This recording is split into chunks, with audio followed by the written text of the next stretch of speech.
Está no ar! O mais tradicional podcast sobre corridas do Brasil. Os comentários e o debate sobre automobilismo de um jeito que você só ouve aqui. A partir de agora, Thiago Raposo, Diogo Gomes e Fábio Campos apresentam Café com Velocidade. Café com Velocidade. A dose certa na análise do esporte a motor. Para você que nos ouve no cafécomvelocidade.com.br, estamos começando a edição 630 pós-Grande Prêmio do Brasil. E que grande prêmio! Estávamos lá, eu e Fábio Campos, curtindo e observando tudo de pertinho desde a sexta-feira, com os treinos livres, sábado com mais um treino livre, a classificação. E depois aí tivemos a corrida no domingo, a corrida que pode aí, de repente ser dividido em algumas partes. E temos aí o orgulho de ter aqui o Matheus Pucci como convidado mais uma vez. Ele que esteve com a gente na edição 619 e agora volta na edição 630. Ele que é lá do Ressaca, né? Ele vai falar um pouquinho mais do canal dele daqui a pouco pra gente. Mas, Matheus, é uma honra pra gente tê-lo aqui mais uma vez, depois de um grande prêmio, depois de um final de semana tão especial, né? Porque a corrida aqui no Brasil sempre é um clima diferente, sempre nos movimenta. Quem vai e quem não vai pro autódromo, né? Até porque existe uma cobertura diferenciada da TV e tudo mais. Quero saber já de cara, te recebendo, te agradecendo, o teu grande destaque, o que foi pra você o momento chave, o que fez realmente valer a pena assistir essa corrida. Seja muito bem-vindo, Matheus. Opa, boa noite aí, boa noite, Fábio, boa noite, Thiago Raposo, boa noite ao ouvinte, ou bom dia, boa tarde, né, dependendo de quando tá ouvindo aí. Sempre um prazer estar aqui com vocês. E o momento chave, é difícil escolher um momento chave de um grande prêmio movimentado como o GP do Brasil. É um tanto quanto complicado. Mas eu tenho que citar, não tem como eu ficar sem citar, o grande momento dos trapalhões ali da Ferrari, com seus dois pilotos conseguindo saírem da corrida, né, num acidente entre os dois, mas é claro que teve muita coisa legal, nós tivemos muitas ultrapassagens, tivemos safety car, que foi até um tanto quanto polêmico, que ficou tempo demais na pista, tivemos brigas muito boas ali na frente, Hamilton, Verstappen, Albon, enfim, muita coisa legal mesmo. No Grande Prêmio do Brasil é difícil escolher só um aspecto para chamar a atenção. Muito bem, vamos discutir ao longo do programa de todos esses pontos aí que você citou. Fábio Campos, seja muito bem-vindo a essa edição 630. Eu quero já trazer um compromisso com a verdade aqui para os nossos queridos ouvintes, Fábio Campos.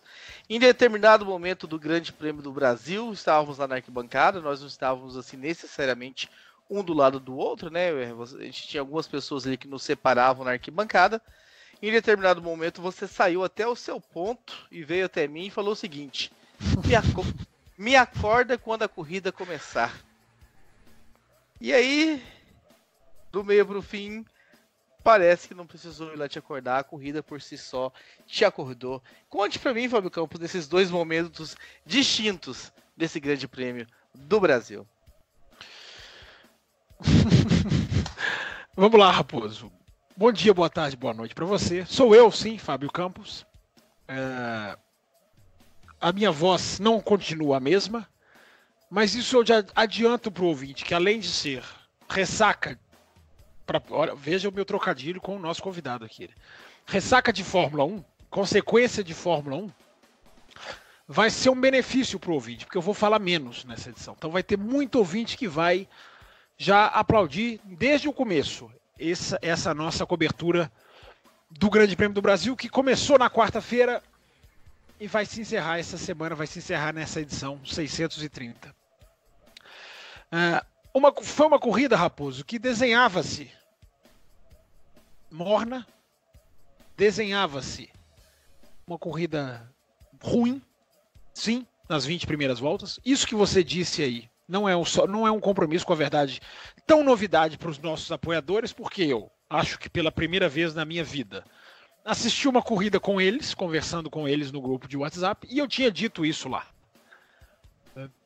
Cheguei a usar o termo: a corrida está em modo pause. Pausada. Por que pausada? Porque tudo caminhava pelas estratégias de pneus para alguma coisa acontecer no final.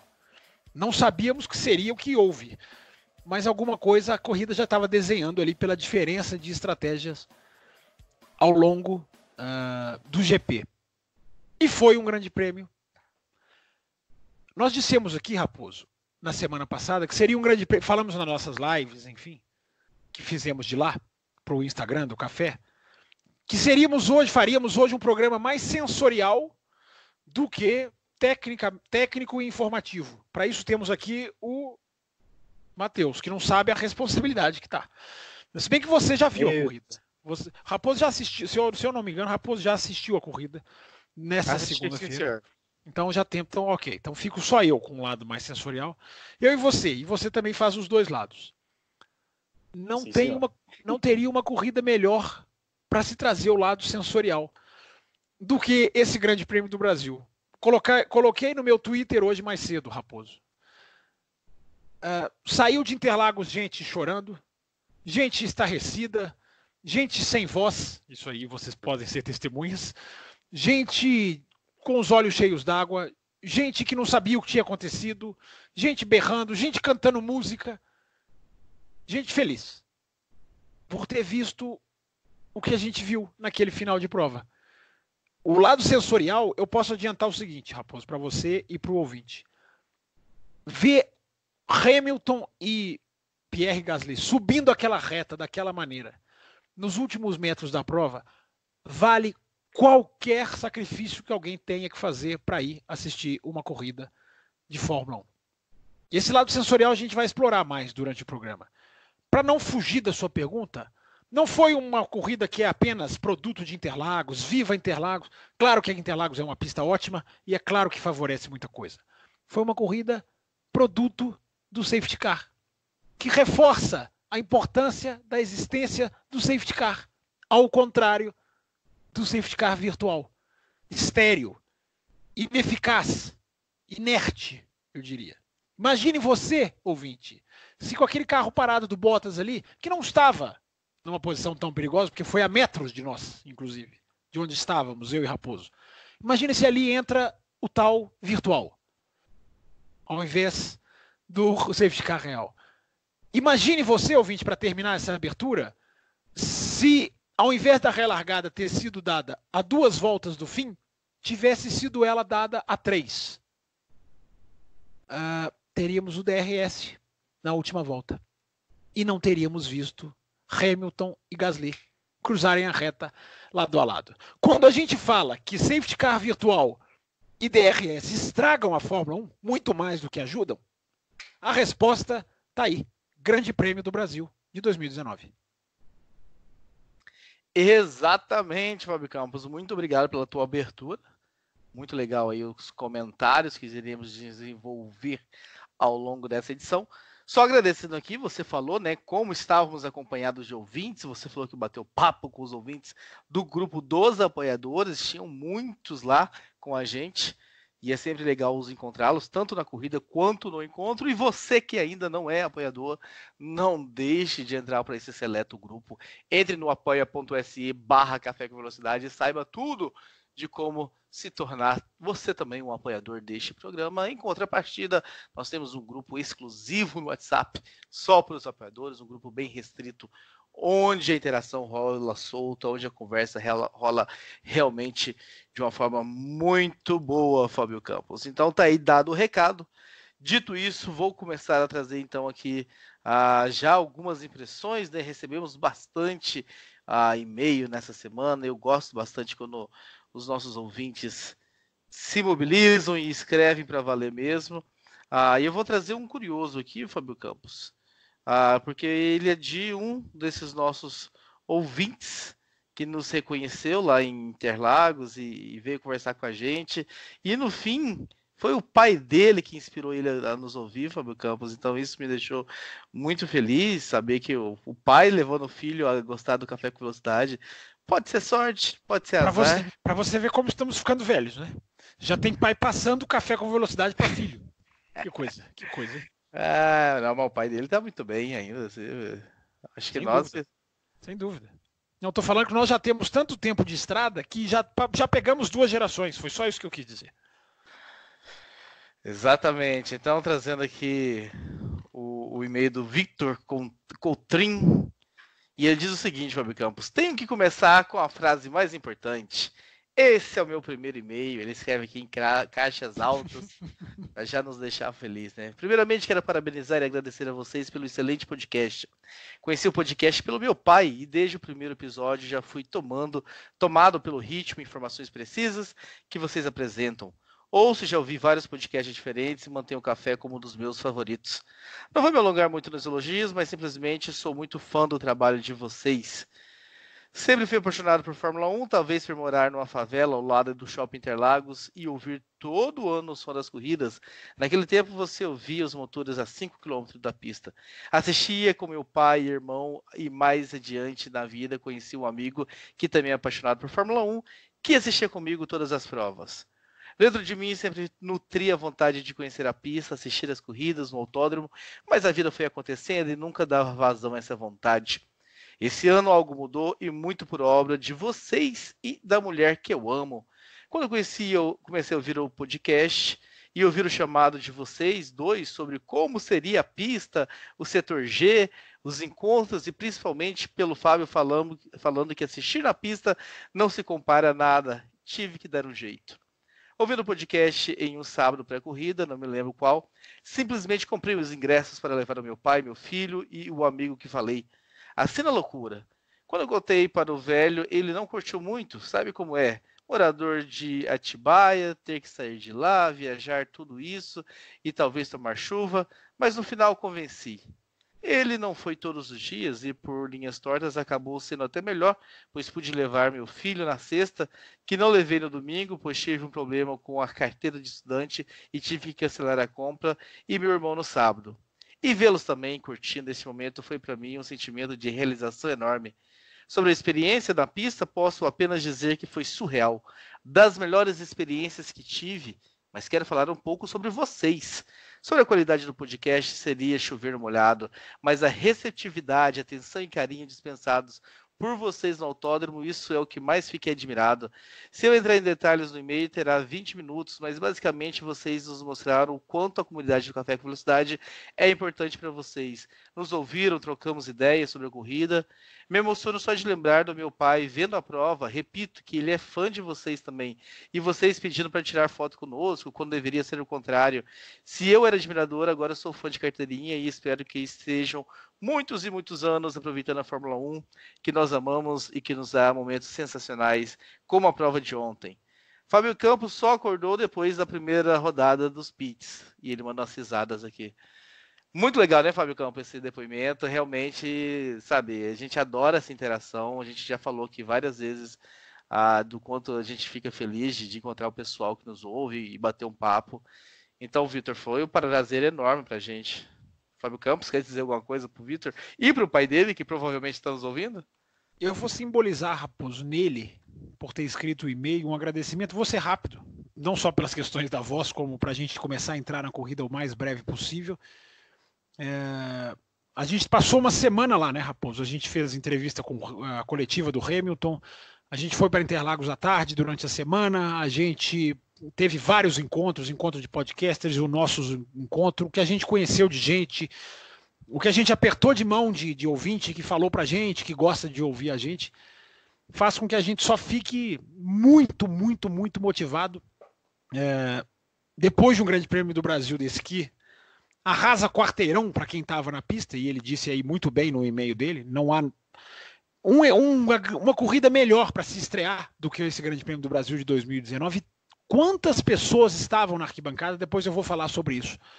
Quantas pessoas estavam na arquibancada pela primeira vez e eu acredito que voltarão, o que é muito bom. Então, obrigado à família Cotrim e a todos os que não... A gente não vai lembrar o nome de todo mundo, gente que foi no nosso encontro oficial, enfim, que a gente conheceu, que a gente não conhecia, fora aqueles que já são amigos velhos de guerra. Muito obrigado mesmo, a gente fica muito feliz com... E é sempre surpresa, porque a gente nunca espera que alguém vai fazer, nenhum vai fazer isso. Quando mais de um faz, a gente já fica todo agradecido. Então, Raposo, Vamos seguir fazendo o nosso trabalho, até porque o Grande Prêmio do Brasil de 2019 é um ótimo ícone para a gente simbolizar várias das coisas que a gente fala aqui ao longo do ano e que aconteceram, porque foi o dia em que a Fórmula 1 fez jus ao status de corrida de Fórmula 1. Muito legal, Fábio Campos, muito legal aí o e-mail do Coutrin, então eu agradeço bastante. Vamos começar a discussão, Fábio Campos, para a gente até trazer o Matheus também para conversar com a gente. E daqui a pouco eu trago mais e-mail. Só lembrando com algo curioso dessa semana, lembrando não, né, trazendo essa curiosidade. Este vai ser a semana dos Vinícius aqui, Fábio Campos. Nós recebemos e-mail do Vinícius Queiroz Oliveira, nós recebemos e-mail do Vinícius Siqueira, nós recebemos e-mail do Vinícius Diello e nós recebemos e-mail do Vinícius Ribeiro. Então são 4 Vinícius aqui diferentes. Uma vergonha, né, para você, Vinícius, que está nos ouvindo e não é um dos 4 e nos escreveu. Você poderia estar aqui engordando essa estatística, mas achei legal a curiosidade aí. Temos 4 Vinícius hoje pela frente aqui para a gente discutir e-mails e mais alguns outros. Mas, Fábio Campos, o que fez a primeira metade da corrida ser o que foi a primeira metade da corrida? A gente não pode também só deixar aí pelo uba-uba da metade final e esquecer da primeira metade, né? Como acontece, isso acontece muito na NASCAR, provas de Daytona e Talladega, que tem aí 2 terços sonolentos. Aí no finalzinho, 5 últimas voltas, acontece o Big One, 2 pilotos cruzam lado a lado, e aí todo mundo, nossa, foi a melhor corrida do ano. Mas a gente tem que lembrar que a primeira metade ou o primeiro terço não foi assim. Não foi assim. Eu gostaria de dizer que você, por favor, faça o contrário. Me deixe aqui quietinho e você não force a minha voz, porque senão eu não chego ao final do programa. Tá? Você está me bombardeando com respostas e eu não vou conseguir chegar no final. Mas brincadeiras à parte, a importância da neutralização de uma corrida, não é, Raposo? A importância de como o safety car, infelizmente, eu gostaria de deixar essa palavra, é um caminho que a Fórmula 1 precisa em muitos dos seus grandes prêmios. Não acho que o safety car seja uma pura e simples artificialidade, como é o DRS. Mas imagine uma corrida terminar do jeito que o Grande Prêmio do Brasil terminou, sem precisar que o pelotão seja neutralizado 3, 4, 5 vezes. Porque essa corrida reforça também, Raposo, e é por isso que eu chamei o começo dela de corrida em pause, porque estava pausada, porque ia continuar, estava apenas com um botão de pause, porque tudo levava a crer que ela ia começar a partir de um determinado momento, porque tinha um com pneu mais novo, tinha um com pneu macio vindo escalando o pelotão, tinha gente que trocou antes na pista, tinha aquela configuração que no final você fica cheio de expectativa. Mas se não fosse a neutralização, não teríamos o que tivemos. Então, Raposo, eu vi muita gente falando, né, elogiando o Autódromo de Interlagos, que tem que ser elogiado mesmo. Mas é um tema que a Fórmula 1 precisa estudar, porque o que eu ia dizer, que eu acabei aqui me escapando, é uma corrida que reforça a ausência da sexta-feira mais uma vez. Mais uma vez, a diferença, não é a ausência da sexta-feira, mas a diferença da sexta-feira para o domingo. Se choveu no primeiro treino livre, ok. O segundo treino livre foi uma friagem, podemos dizer assim. Você estava lá todo o tempo, mais até do que eu. E o calor foi castigante no domingo. Talvez pela televisão, pelo excesso de nuvens, não tenham percebido isso. Mas a gente pode dizer, ao lado sensorial aí, a sexta-feira para o domingo, mais uma vez, teve diferença. Mais uma vez, a compilação de dados não foi útil. Então, Raposo, somando tudo isso, no final da prova, a gente vai entrar nisso já já, acabou ficando muito legal. Agora, o começo, a perspectiva não era boa, porque o Verstappen que abriu do Hamilton, que abriu do Vettel, que abriu do Albon, que abriu do... O Leclerc ainda vinha escalando o pelotão naquele, sempre entre aspas, que a gente fala. Mas não se desenhava nada. Não parecia que ia acontecer nada. Acho que não aconteceria nada, não fosse a intervenção do safety car. Das várias intervenções do safety car. Essa é a sua mesma impressão, Matheus, de que o safety car foi vital para essa emoção, para esse final épico que tivemos aí em Interlagos? Você estava satisfeito com a primeira metade da corrida? Olha, eu estava me preparando, na verdade, para aquele padrão Fórmula 1, que é justamente o que foi falado anteriormente, que seria resolvido na estratégia, nos pneus ali no final da corrida. Quem tinha o pneu mais novo ia conseguir atacar quem tinha o pneu mais velho. O safety car, ele embolou as coisas, e não foi só um safety car. É claro que aqui a gente está falando da primeira metade da corrida, mas vale dizer que muito dessa emoção que a corrida passou, principalmente no final, foi fruto de 2 safety cars, né? Não sei nem falar, safety cars, não sei. Enfim, de duas entradas do safety car aí.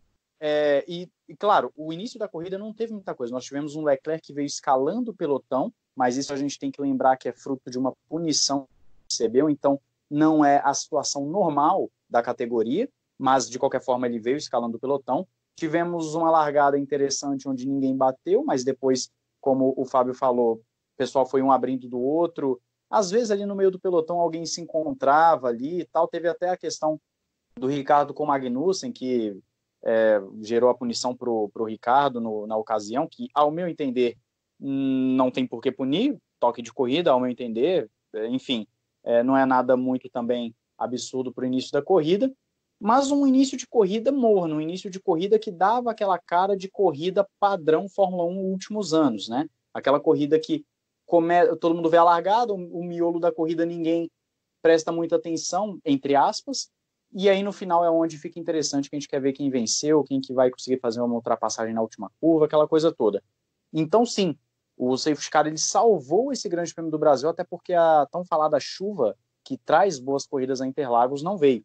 Então, esse somatório de circunstâncias, de não ter chuva, ter tido acidente, de os dados da sexta-feira, como foi falado também, não terem sido tão úteis, acabou gerando uma corrida, no mínimo, fantástica aí para a temporada 2019. E, Fábio Campos, a gente tem aquela brincadeira com os nossos amigos, né? Principalmente o Valese e o Rubens, né? O Valese do podcast F1 Brasil e o Rubens do Boletim do Paddock, sobre disputa de setor A e setor G. O Coutrinho comentou aqui. Tudo aconteceu na nossa frente dessa vez, Fábio Campos. O Ricardo toca com o Magnussen roda na nossa frente. O motor do Bottas estoura e ele acaba parando na nossa frente. Inclusive, me ficou a sensação, Fábio Campos, não sei se você nutre da mesma sensação, de que o safety car só existiu porque os fiscais ali de pista parecem não conseguiram desengatar o carro do Bottas. Eu não sei se realmente não tinha como desengatar ou se faltou conhecimento técnico ali para eles. Eu sei que eles passam por treinamento e tudo mais, mas na incapacidade ou na impossibilidade de desengatar e empurrar o carro, tiveram que chamar o trator. Trator na pista agora é sinônimo de safety car, visto que aconteceu no Japão anos atrás. As Ferraris se tocaram ali no meio para o fim da reta, e aí o Leclerc abandonou na nossa frente, o Vettel passou um pouquinho mais à frente. Então, e ultrapassagens e disputas e tudo mais. Então nós acabamos, Fábio Campos, de certa forma, levando a vantagem dessa vez. Mas já que você falou aí dessa questão, né, do safety car, da embolada que teve, e aí essa disputa entre o Vettel e o Hamilton que a gente viu acontecendo, né, o Santiago Felipe, que ele mandou um e-mail pra gente tempos atrás, só que ele não tinha mandado o e-mail dele, e a gente acabou tentando aqui interpretar qual seria o nome dele pelo e-mail dele, e ele acabou nos corrigindo aqui.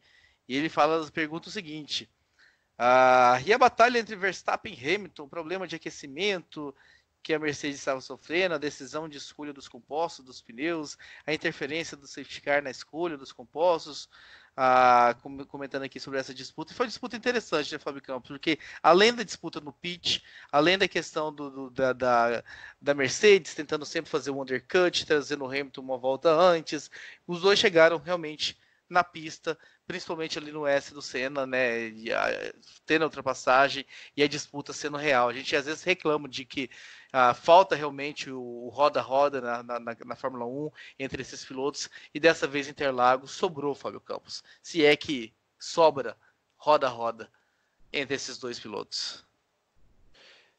A gente viu, Raposo, no Grande Prêmio da Hungria, e eu me lembro que a gente falou sobre isso aqui, né?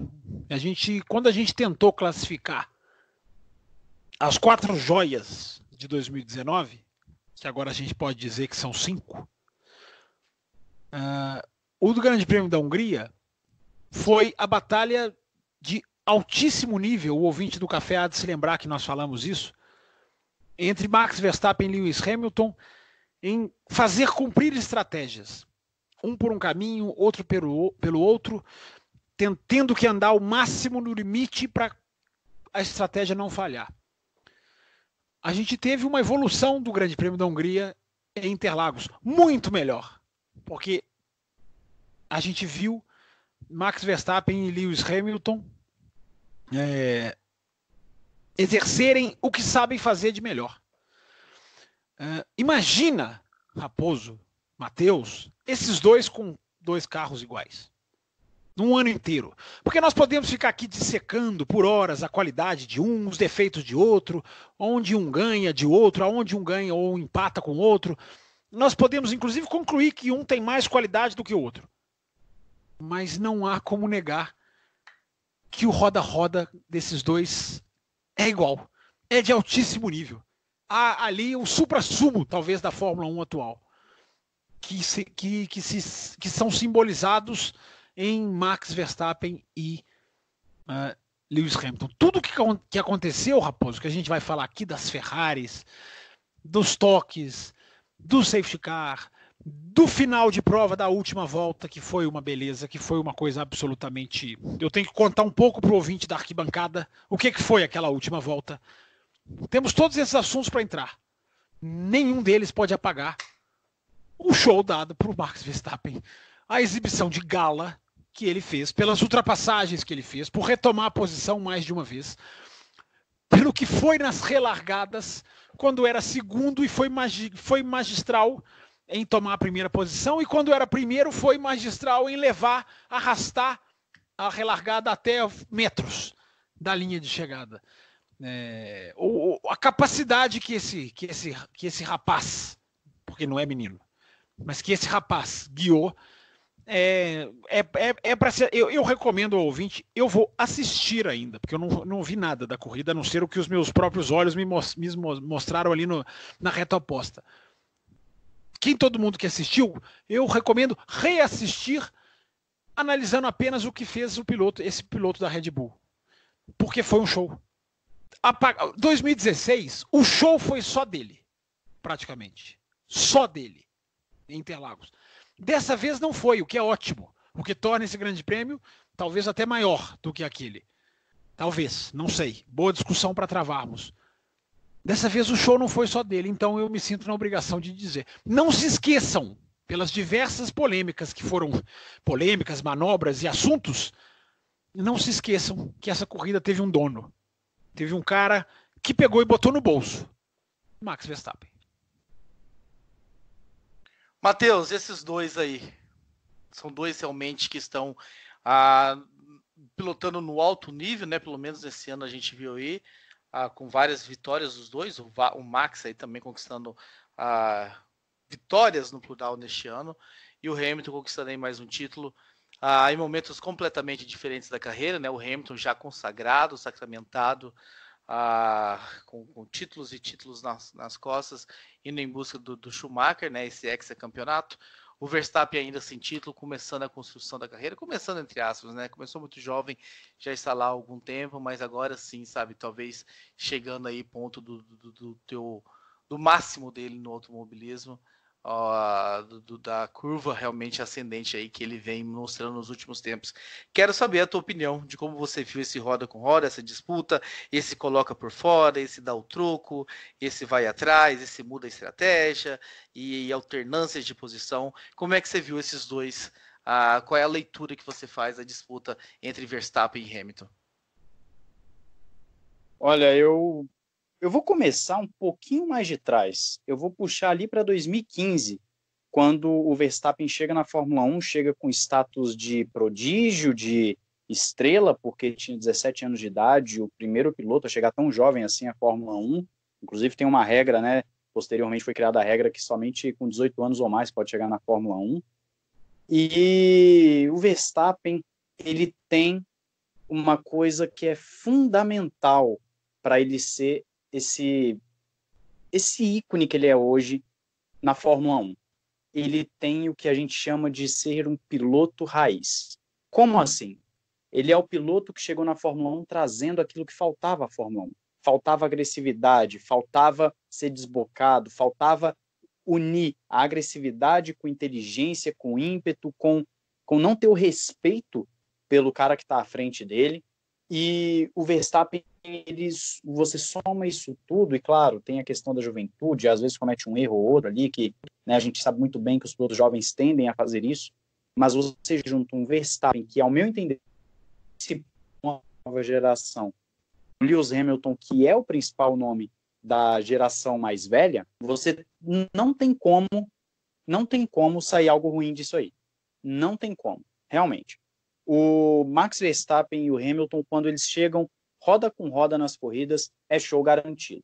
Vocês citaram a Hungria, que foi um show à parte, o Verstappen defendendo a posição, é claro que chegou uma hora que não teve mais como defender, mas ainda assim foi um show. O Hamilton mesmo elogiou o Verstappen, o Hamilton elogiou o Verstappen em outras ocasiões também, o próprio Brasil 2016, que foi citado, o Hamilton fala no pódio do Verstappen, eu não sei como ele consegue fazer isso, ele é um absurdo, esse garoto. Então, sim, eu vejo com olhos de quem está vendo história sendo feita.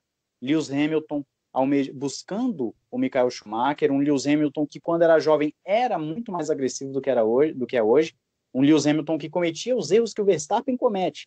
E o Lewis Hamilton amadureceu e se tornou um monstro. Ele é cerebral quando precisa ser cerebral, ele poupa o equipamento quando precisa poupar o equipamento, ele faz milagre com o carro, como foi na Hungria, onde ele levou aquele carro de forma absurda até o fim, e o Verstappen, ele está indo pelo mesmo caminho, ao meu entender. Ao meu entender, o Verstappen tem tudo para não somente igualar a habilidade, o conjunto Lewis Hamilton, mas até mesmo para ultrapassar o conjunto Lewis Hamilton. O Verstappen ele já consegue hoje unir a velocidade, a agressividade, com ter um bom gerenciamento de pneus, uma boa leitura de corrida, ele consegue negociar a ultrapassagem muito bem, que é outra coisa que o Hamilton também faz muito bem. Então, sim, quando esses dois se juntam, é um prazer ver. Eu confesso que fiquei com medo de sair uma partida ali, mas quando os dois foram... Quando o Verstappen faz aquela ultrapassagem em cima do Hamilton, logo depois de ter passado o Leclerc, que, na verdade, ele ter passado o Leclerc na mesma curva, praticamente no mesmo lugar onde o Hamilton faz a ultrapassagem, já foi demais, porque ele estava muito atrás. E aí ele vem para cima do Hamilton, vai na freada, consegue colocar de lado no S e faz a ultrapassagem espetacular. Eu realmente, eu fiquei assim, o que nós estamos vendo são dois gigantes da Fórmula 1. A pessoa pode não gostar da pessoa Max Verstappen, seja por qual for o motivo, mas falar que o garoto não tem habilidade, que ele não consegue dar show juntamente com o Lewis Hamilton, aí já é ser cego, ao meu entender. Então, o grande prêmio foi dele, o que ele fez foi um absurdo, a vitória é merecidíssima, está conseguindo tirar leite de pedra de uma Red Bull, que é a terceira força, diga-se de passagem, a Red Bull é a terceira força, e o que a gente está vendo é o nascimento de uma lenda, e só uma tragédia para tirar esse status de lenda do Verstappen, enquanto nós já temos uma outra consagrada, que é o Lewis Hamilton, também dando show, mas que vale dizer, Lewis Hamilton, depois que a Fórmula 1 voltou das férias, não conseguiu emplacar aquela sequência absurda que ele geralmente emplacava, o que mostra que a Fórmula 1 está indo por um caminho interessante para 2020, onde podemos ter um equilíbrio muito legal aí. Mas é claro, vou continuar me atendo aqui ao GP Brasil, porque senão eu fujo muito do assunto. É importante deixar claro, eu fiquei impressionado como o número de pessoas, não é deixar claro, é contar para o ouvinte, o número de pessoas que são contagiadas, eu não sei por quem, por quê, ou por má vontade da televisão, me chamou a atenção o número de pessoas na arquibancada gritando, dizendo, não, o Max vai bater, o Max não sabe dividir curva, o Max para brigar é desajeitado. E eu fiquei pensando, que corrida esses caras vêm? Né? O que esses caras assistem que eu não estou assistindo? Porque o Verstappen tem um número de erros? Tem. Se você parar aqui para pensar, ele tem. Você vai achar erros dele, aquele toque com o Vettel na China, a batida com o Ricardo, que é uma coisa no Azerbaijão no ano passado, mas que é uma coisa ali um pouquinho diferente, não é exatamente dá no meio, como diria o outro. Esse ano não sei qual que a gente poderia citar do Verstappen esse ano, aí eu peço ajuda a vocês dois, mas tem, se a gente parar para pensar, tem. Mas o que esse menino faz... Tem a Bélgica, olha, só colocando aí. da Bélgica na largada, bem lembrado. Tô eu chamando ele de menino no ato falho, que não é bom, reforçar essa imagem também. O que ele já fez de genialidade, o que ele fez, eu não vou nem exigir das pessoas lembrarem da Toro Rosso, mas o que ele fez o Grande Prêmio da Áustria esse ano. E no Grande Prêmio do Brasil, eu dizia, depois que acabou a corrida, é impressionante como a Fórmula 1 está bem servida de talentos. Olha o que a gente tem de atuações geniais, belíssimas, que a gente pode contar nos últimos anos, do Lewis Hamilton, que ganha ultrapassando 2 na Itália, passa as 2 Ferrari, do Verstappen, que vai ganhando posição até faturar a vitória na Áustria, essa atuação, o Leclerc, que segura 2 Mercedes voadoras atrás dele na Itália. É impressionante como a Fórmula 1 está bem servida em termos de talentos, em termos de qualidade de material humano. Isso só é reforçado. Isso é uma coisa que o Café com Velocidade já bateu na tecla. Isso tem que ser repetido porque só vem sendo reforçado. Porque a Fórmula 1 tem muita coisa para trabalhar, para melhorar. Isso o ouvinte vai se acostumar, se é que já não se acostumou, a nos ouvir dizer aqui. Infelizmente ainda dependemos de provas neutralizadas para ver 2 carros rasgarem a reta em direção à linha de chegada. Mas vitórias lindas de um piloto a gente tem aos montes. Sem dúvida nenhuma, para contar aqui ao longo só de 2019. Além de 2018, 2017. É uma geração, por isso que eu estou dizendo, essa geração ela serve muito bem ao fã de Fórmula 1. Fábio Campos, o Pablo Serim, que já estava sumido aqui dos nossos e-mails, ele fala sobre o que você falou, né, do safety car, e ele pergunta, né, por que é que a FIA decidiu pelo safety car e não pelo virtual? Será que é uma tendência para melhorar o espetáculo? Porque ali, Fábio Campos, não sei se você concorda comigo, haja visto os últimos anos, desde que o virtual safety car entrou, era um típico, o do Bottas que eu estou falando, era um típico momento de um virtual safety car, porque o trator entraria ali, tiraria o carro do Bottas em alguns segundos e a corrida recomeçaria, mas não, decidiram pelo safety car. Será que já é, Fábio Campos, a Liberty de alguma forma ouvindo? Não acho, mas mesmo que não seja, não é possível que não olhem o resultado final e ponham a mão na consciência. Não é possível. Mesmo que o safety car tenha entrado ali por questões técnicas, você explicou muito bem, Raposo, parece que o carro, se voltasse ali na mão dos fiscais mesmo, não teria... Mas não é possível que não parem e falem, gente. E eu estou propondo aqui uma discussão que eu não tenho a resposta numa caixinha para tirar. Como fazer a neutralização de prova ser mais constante sem ser forçada. Mas nunca abrir mão da neutralização de prova quando houver a mínima chance, a mínima oportunidade. Não é, para puxar uma expressão da NASCAR que você citou, chegar ao ponto de uma gota d'água na pista, você para. Não é isso. Mas o safety car virtual joga fora esse tipo de coisa. E a gente tem propriedade para falar, Raposo, porque foi dito aqui no café, depois do primeiro safety car virtual que teve na Fórmula 1, após o Bianchi, o comentário aqui foi isso, não sei nem se concordamos, mas foi falado aqui no café, isso não é bom. Essa invenção não acrescenta. Essa invenção é mais medrosa do que eficiente, do que ficar. Fora que vimos... Nós discordamos. Fora que vimos, não é, Raposo? No Grande Prêmio de Mônaco, da Fórmula 2, 3, 4 anos atrás, um piloto sair de 10º tanto e ganhar por causa de um safety car virtual. Numa corrida que nós não entendemos até hoje. Se você pode assistir 2, 3 vezes, não dá para entender.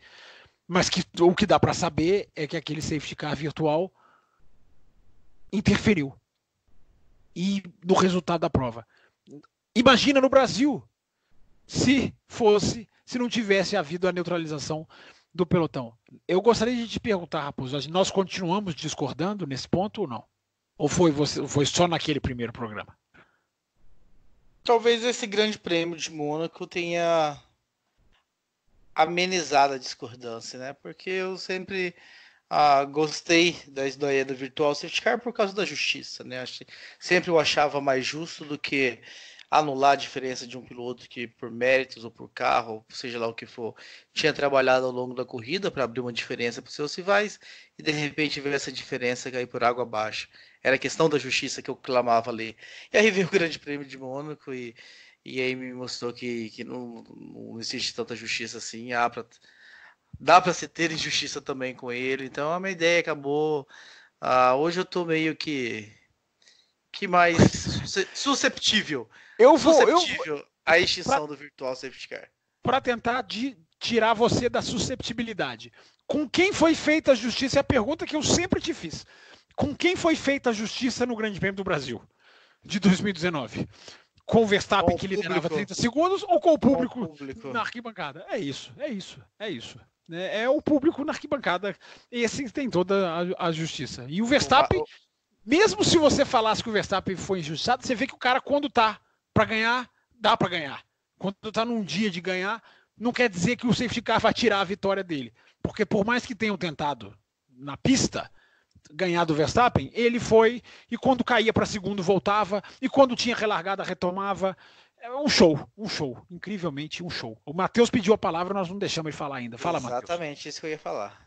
Só uma informação aqui acerca do safety car, eu acredito que ele esteja falando do safety car do carro do Bottas, né, que o ouvinte colocou aí. Deve ser o safety car acerca do Bottas.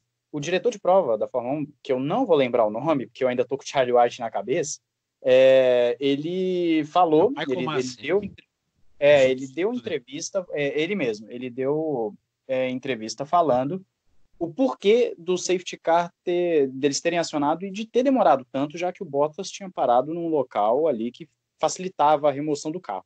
Ele falou que quando estavam fazendo a remoção do carro do Bottas, o carro ficou preso, não lembro agora se ele falou se foi num desnível, não lembro agora exatamente, mas o fato é que o carro ficou preso, e com isso ele teve que chamar o safety car para a pista, porque ia ter que chamar o guindaste. Então, quando você chama o guindaste, né, o guincho lá, tem que entrar o safety car de acordo com o que ele falou.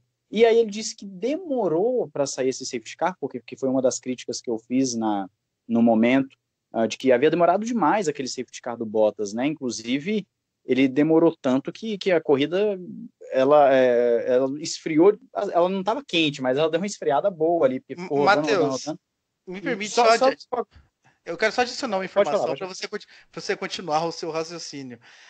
Um dos motivos da demora, uma volta pelo menos, que eu vou justificar, da demora do safety car do Bottas, e só quem estava ali de repente na pista viu isso, porque eu vi que a transmissão perdeu, é que perceberam que o acidente do Ricardo com o Magnussen 1000 voltas antes tinha deixado um detrito ali na pista.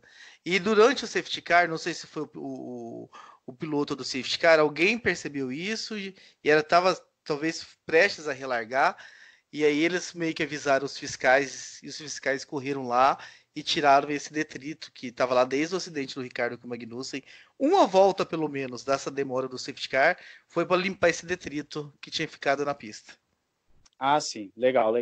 Essa eu não sabia, não reparei nisso. E continuando só o que o Massi falou, eles demoraram esse safety car porque eles tinham que primeiro cuidar da questão da remoção do carro do Bottas, o que leva assim um tempo, e depois ainda tinha que reorganizar o grid para que os carros que levaram volta pudessem, então, tirar essa volta e realinhar no grid. Então, ele falou que é uma coisa que tem que ser feita de cada vez, por isso levou-se tanto tempo, né, esse safety car, porque eles tinham que reorganizar tudo e não podia fazer uma coisa atropelada a outra, e agora com essa informação soma-se aí também ao fato do detrito na pista. Então foi só para realmente esclarecer aí a versão oficial da Fórmula 1, né, sobre a entrada do safety car nesse grande prêmio, que, vale dizer, estava sob virtual safety car, se não me falha a memória. Não, só deixar uma coisa também. A Fórmula 1 já fez, e eu já vi fazer, nós já vimos, você tira os carros que tomaram volta da frente, o que é absolutamente necessário. Tem o pavor da época em que largava o primeiro, 3 retardatários e o segundo, né, que era uma das coisas mais sem sentido que existiam na Fórmula 1. Um dia acordaram, e eu lembro que a gente batia nisso. Um dia acordaram. E eu espero que acordem para o safety car dessa vez. Com todas essas explicações que vocês deram, eu repito, não é nem a questão não é nem o pré, é o pós.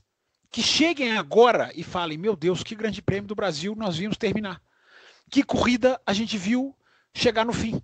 Então, vamos parar de ser técnicos demais com o safety car. Evidentemente, qualquer razão de segurança ele tem que entrar. Mas vamos parar de ser técnicos demais, acabar com esse safety car virtual, com essa pobreza desse safety car virtual, com essa ineficiência, com essa solução vazia, e voltar a neutralizar o pelotão sempre que necessário. Ah, mas vai ser rapidinho. Não tem problema. Justiça tem que ser feita com o público. Mas só para concluir o raciocínio, quando acordaram para o fato de que 3 retardatários, 2, 4, 1, que fossem, era uma idiosincrasia tamanha, imensa, criaram o Lapped Cars May Now Overtake, que é os carros que estão devem realinhar dando a volta na pista. Já vi fazerem de soltar a bandeira verde antes que o pelotão esteja todo juntinho. Porque demora. Nós ficamos acompanhando isso na arquibancada nesse domingo, né? Os caras aqui na reta oposta e o pessoal ainda lá no miolo, já tinha uma volta e meia. Porque eles não são liberados, é outro contrassenso, com velocidade total. Mesmo que eles passem o safety car, eles têm que seguir um regime mais lento. O que também é um contrassenso, na minha opinião. Porque isso só deve ser feito com a necessidade neutralizada. Ou seja, se a pista já está limpa, entre aspas, libera os pilotos para darem a volta no gás, no pau, como diria o nosso ouvinte André, para realinhar mais rápido. Não fazem isso. Então que façam o que já fizeram na Hungria alguns anos atrás. Eles não alcançaram ainda, meu amigo, problema. Já recuperaram a volta, já não tem do que reclamar. Porque perder 2, 3 voltas pode ser o sinônimo da gente perder o que a gente viu na última volta de Interlagos. Eu não sei se a gente respondeu a pergunta do Clinton, né? Mas ele diz: embora tenha contribuído para a corrida melhorar muito, não vi sentido na entrada do safety car após o motor do Bottas pedir arrego. Só eu achei super forçado. Teve a questão do trator, né, Clinton, que a gente, não sei se você estava justificando que não precisava de nenhuma interrupção ou se você tá defendendo que tinha que ser o virtual. Mas com a entrada do trator, realmente, apesar de que existia um guarda-reio ali, eu acho que nem tinha ângulo para bater no trator, mas enfim, não vale correr mais o risco de ter um trator ali na beira da pista e a corrida rolando, nem que com um regime de bandeiras amarela. Eu te pergunto, Clinton, rapidinho, o que era melhor? Tirar o carro em alguns segundos e deixar os líderes todos separados por distâncias enormes ou privar pela segurança com o benefício de melhorar a qualidade da corrida? Essa é a pergunta. Fábio Campos, uma indagação que você fez Só uma correção. Eu disse privar, não. Primar, tá? Só para ficar certinho.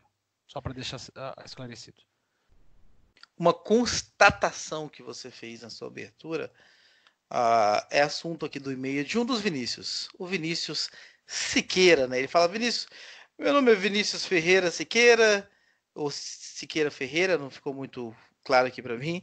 Escuto vocês desde o velório da França deste ano, mas é a primeira vez que estou escrevendo. Primeiro, gostaria de parabenizar pelas atualizações e lives realizadas no Grande Prêmio. Também estive em Interlagos e sempre que conseguia um tempo, parava para escutar vocês. E aí ele diz o seguinte: uma dúvida totalmente fora deste Grande Prêmio. E uns episódios atrás do podcast, o Fábio Campos falou que era necessário tirar o DRS em 2020. Concordo em todos os pontos, pois é um dispositivo vergonhoso. Mas o conceito dos carros vai se manter no ano que vem.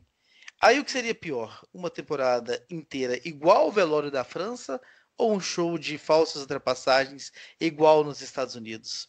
Todas as escolhas são igualmente ruins e espero que em 2021 isso mude. Mas o que seria pior de assistir, na opinião de vocês, para 2020? Confesso que não consigo escolher. Quer começar, Matheus? Olha, eu posso começar. Para ser sincero, entre as duas opções, com esses carros que nós temos hoje em dia, eu prefiro manter do jeito que está. Mantendo do jeito que está. Assim, o drag race, né, a corrida de reta que nós tivemos no final ali com o Gasly e o Hamilton, mostra que, naquele momento, se não me engano, o Hamilton estava sem o DRS, mostra que podemos ter batalhas roda com roda muito legais. Mas a gente sabe que não aconteceria em todas as corridas, pelo contrário. Com os carros atuais, com a dificuldade aerodinâmica que se tem, etc., o DRS ele é um mal necessário, ao meu entender, nesses carros. 2021 tem que banir isso aí, tem que arrancar, nem que corra sem asa. Mas eu prefiro manter do jeito que está para 2020. Eu já pensei muito nesse assunto, eu já refleti muito, já fui perguntado várias vezes. Você é contra o DRS se tirar e voltar procissões, como era no começo dos anos 2000. Primeiro que eu discordo frontalmente da afirmação de que só o DRS traz troca de posições. Até não sei se foi um velório que o ouvinte fala na França, porque na França eu costumo chamar de festival de DRS, que é o contrário do velório. Mas eu já pensei muito sobre esse tema, muito mesmo, de o que é melhor? O DRS que forja a troca de posição ou uma corrida com menos ultrapassagens? Posso afirmar e justifico a minha resposta que hoje eu prefiro a segunda opção. Custei a chegar à conclusão, mas hoje eu cheguei à conclusão. Eu prefiro uma corrida de procissão do que uma corrida cheia de DRS. Prefiro, porque não é mentira. Não é uma corrida de mentira. O DRS engana. O DRS ludibria. O DRS faz o que fez nos Estados Unidos. A falsa sensação de boa corrida. A falsa sensação que engana uma imprensa ingênua e a leva a achar que inverter posição é ultrapassagem. Quando não é. Quando não é. E a gente viu a reta final. Eu troco todas as inversões de posições artificiais de 2019, todas, pelo que fizeram Gasly e Hamilton no final da reta. Aquilo ali, para mim, é muito mais valioso do que todas as trocas de posições fúteis e inócuas de 2019. É o meu modo de ver. Há quem goste do DRS. Há quem bata a palma para esse tipo de atração. Eu não bato. Cada um que assista o automobilismo que gosta. Eu acho que a marca do Grande Prêmio do Brasil é uma corrida pura. O que a gente viu em Interlagos, pura entre aspas, por causa da questão do safety car, que é o que nós estamos discutindo aqui. Mas neutralização de prova, a meu ver, eu espero que não seja o computador de vocês que esteja fazendo esse barulho, e se for o meu, eu espero que não esteja entrando no ar, porque está uma barulheira aqui na minha orelha. Eu não estou ouvindo nada. Ok, confesso. Então ótimo. Melhor aqui também tá eu normal. praticamente não estou conseguindo me ouvir. Mas vamos lá, para concluir o raciocínio. Mas me preocupa porque a gravação está vindo do seu computador, mas tudo bem. Vamos verificar depois, a gente já está chegando no finalzinho do bloco. Nós temos que chegar, porque eu quase apanhei do Valese. Foi o que eu temia, né? Não podia estourar o bloco de 1 hora na semana passada, justamente nas vésperas de encontrar com ele. O que aconteceu? Gritou na minha orelha, quase que eu pulei do segundo andar onde a gente estava. A questão do DRS é a questão do safety car. São duas coisas, para mim, completamente diferentes. Porque o DRS, ele cria... O que é melhor? A procissão ou o DRS? Ele está camuflando a discussão. Porque a imprensa já engoliu o DRS. Se a gente voltar às procissões, o debate tem que voltar. A discussão da qualidade tem que voltar. Eu sei que alguém vai falar, mas 2021 já está aí, mas já está fazendo as coisas. Talvez nem seja necessário. É sempre necessário. Primeiro que a gente não sabe como vai funcionar 2021. Segundo, que eu já disse e vou dizer, vou passar 2020 dizendo. Fórmula 1 não pode. Fórmula 1 é muito grande para ter temporada de transição. para ter deixa esse ano aí, vamos esperar mais 22 corridas de braços cruzados. Não. A Fórmula 1 tem que brigar por grandes prêmios como o do Brasil, sempre. Eles não vão ser possíveis todo domingo? Não, mas o padrão de qualidade é esse. Quem bateu palma para o Grande Prêmio dos Estados Unidos, eu sugiro assistir o Grande Prêmio do Brasil, embora tenho certeza que todos tenham feito. Olha a diferença dessas duas corridas. O padrão de qualidade, ouvinte, você coloca entre essas duas aonde você quiser. O nosso está lá em cima. Eu quero só complementar o que foi dito aí. Se a gente pegar as estatísticas de ultrapassagens antes do DRS e depois do DRS, obviamente, com o DRS, a Fórmula 1 teve um salto gigantesco. Porém, tem uma coisa que me chama a atenção e que é onde eu bato na tecla. Eu acho que o fã de Fórmula 1 tem perdido na hora de comentar sobre ultrapassagens e tentativas de ultrapassagens, que a qualidade da ultrapassagem foi perdida. Hoje em dia não se vê mais dois carros roda com roda, não se vê dois carros por 2, 3 voltas disputando uma posição ferrenhamente, arriscando uma ultrapassagem diferente, ou algo que o Ricardo faz muito, né, o chamado em inglês dive bomb, que ele se joga, ele freia mais tarde e se joga para poder ultrapassar o adversário. Isso é raro hoje em dia. Então nós perdemos muito na qualidade da ultrapassagem e ganhamos quantidade de ultrapassagem. É claro que o ideal é quantidade com qualidade, mas hoje na Fórmula 1, o DRS sim, ele mascara muito. E o que acontece é que eu sinto falta dessa qualidade. O início dos anos 2000 foi terrível com as procissões, mas se você pegar, você vai ver muita ultrapassagem legal que ocorreu. Eu reassisti agora, esses dias, a temporada 2008. O tanto de ultrapassagem legal que teve foi impressionante. Falta isso sim, e muito do que as pessoas falam de punições, porque a gente acaba esbarrando nesse tema também quando fala de ultrapassagem, muito que o pessoal fala de punição, antes do DRS não existia punições para tantas coisas durante uma tentativa de ultrapassagem como tem hoje em dia. Punição que teve por Ricardo, por Hamilton, ali antes não era tão comum, porque os pilotos tinham que arriscar algo diferente para ultrapassar, senão não conseguia. Então eu sinto falta disso, dessas batalhas do DRS. Eu espero saia da Fórmula 1 em breve. E 2020 não vai sair, a gente sabe disso. 2021 espero que já não seja mais necessário e que as mudanças venham para realmente trazer a uma Fórmula 1 mais braço, mais disputa de volta. Basta dizer, Matheus, para a gente encerrar o bloco,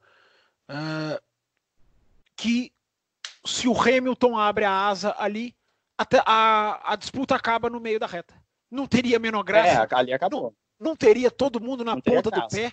Não teria o grito da arquibancada, que a arquibancada viveu aquela última volta. Tudo aquilo viraria pó se o cara simplesmente abrisse a maldita da asa.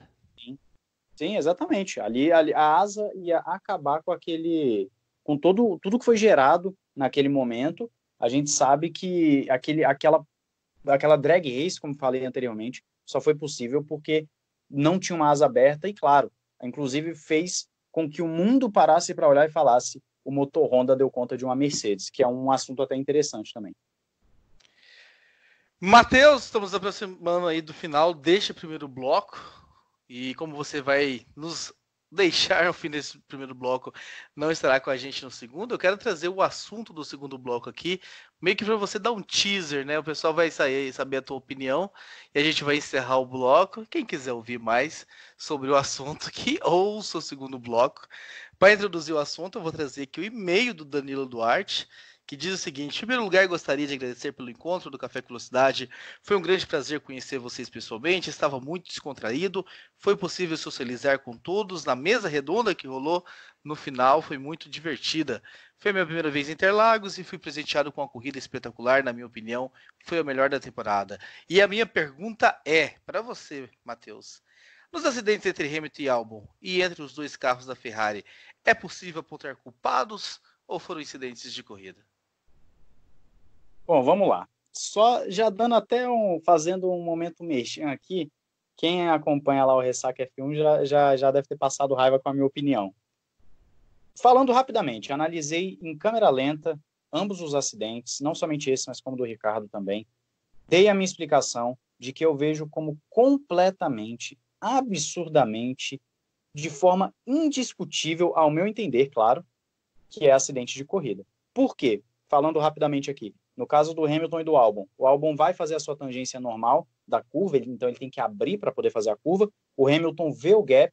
Quando o Albon começa a tangenciar de novo para fazer de fato a curva para a direita, o Hamilton já está com o carro um pouco ali já do lado do Albon, e o Hamilton até frita o pneu para não bater, e ali o Albon obviamente queria defender a posição, o Hamilton queria atacar. Não vi nada demais, não vi nenhuma maldade dos dois. Eu não puniria esse tipo de situação, porque é corrida de carro, é o que a gente quer ver disputa, quer ver roda com roda, e o Hamilton viu o espaço, quis passar, não deu certo, houve um erro de cálculo, acontece. O da Ferrari, você tem um Vettel que bota ali, que seria depois para a próxima curva por fora, né? E muito próximo da grama, muito próximo do final da pista. O Leclerc dá o espaço para o Vettel. O Vettel, então, ele faz uma coisa que é comum nas ultrapassagens dele, que é tentar, logo depois que ele passa do carro que ele está batalhando, ele já joga o carro, digamos assim, para fechar o adversário, para o adversário recuar. Só que tem vezes que dá certo, tem vezes que não dá certo. Deu certo com o Hamilton esse ano, se não me falha a memória agora eu quero lembrar o circuito, eu não vou lembrar. Quando ele fez a ultrapassagem no Hamilton, ele fez isso, o Hamilton acabou recuando, mas não deu certo, por exemplo, com o Weber em 2010, e não deu certo dessa vez com o Leclerc. Ao meu entender, um piloto que queria ganhar a posição e o outro que estava defendendo e não quis largar o osso. Acidente de corrida, não tem por que achar um culpado. Eu acredito que essa mentalidade de punição, ela é uma mentalidade que vem da Fórmula 1 moderna, onde o DRS tem muito disso, passando como motoqueiro, não sei se vocês ouviram, mas o DRS tem muito disso, porque como toda ultrapassagem não tem disputa, quando tem, quer achar um culpado de algum acidente. Eu até brinquei no vídeo lá que o Luciano Burti quer achar culpado em tudo. Eu não vejo dessa forma, respeito quem pensa dessa forma, mas ao meu entender a Fórmula 1, o automobilismo precisa de disputa roda com roda, disputa para a posição, e é claro que em algumas vezes um dos dois pilotos vão acabar errando o cálculo e vai ter acidente. Então, para mim, para jogar aí a bola na fogueira para vocês aí, acidente de corrida, e tô indo embora, que eu não quero nem ouvir a repercussão disso aí. Muito bom, mas eu espero que você ouça depois, faça o download. Não, eu vou ouvir com certeza. Eu tô falando assim, eu não quero me meter no meio da discussão, porque se tiver alguém com uma opinião contrária, o que eu já ouvi só hoje nos grupos, não é brincadeira não. Mas legal, Matheus, muito obrigado novamente a tua participação aqui, sempre enriquecendo e nos ajudando aí, que o pessoal procure lá teu canal depois para ouvir também as tuas polêmicas lá no Ressaca, e a porta está aberta, você sabe, sempre legal recebê-lo aqui, sempre que puder, apareça. Eu que agradeço o convite, eu fico muito feliz aí por ter sido convidado. É claro que vocês também estarão no Ressaca aí em breve. O Fábio já apareceu lá, né? Eu tô achando que ele é preferido, que eu não recebi o convite ainda. Não é preferido não, mas pode ficar tranquilo, o convite vai chegar, inclusive já está sendo feito agora, porque eu já tinha pensado nisso, eu tinha entrado em contato com o Fábio, porque eu tenho o contato mais direto do Fábio, eu ainda não tenho o seu número, mas eu já tinha chamado o Fábio ali, mas o convite eu já ia estender a você de qualquer forma. A gente vai fazer um vídeo legal lá no Ressaca sobre esportividade na Fórmula 1, vai ser bem legal. Então, já está feito convite formal aqui, com testemunhas, para que não fique nenhuma dúvida. E está aceito formalmente também. E eu fico muito feliz aqui por ter sido convidado, por estar sempre participando. Eu gostaria de ter acrescentado mais, e até mesmo de participar do segundo bloco, mas agora para mim vai ficar um pouquinho inviável. Imagina. Mas é sempre legal o debate, e é claro que quem quiser também conhecer o meu trabalho lá no Ressaca Fórmula 1, fique à vontade. Eu agradeço demais a oportunidade, e as portas estão abertas para vocês também. E é isso, queridos. Com isso a gente encerra o primeiro bloco. Não deixem de ouvir o segundo bloco, onde discutiremos aí Ferraris e muito mais.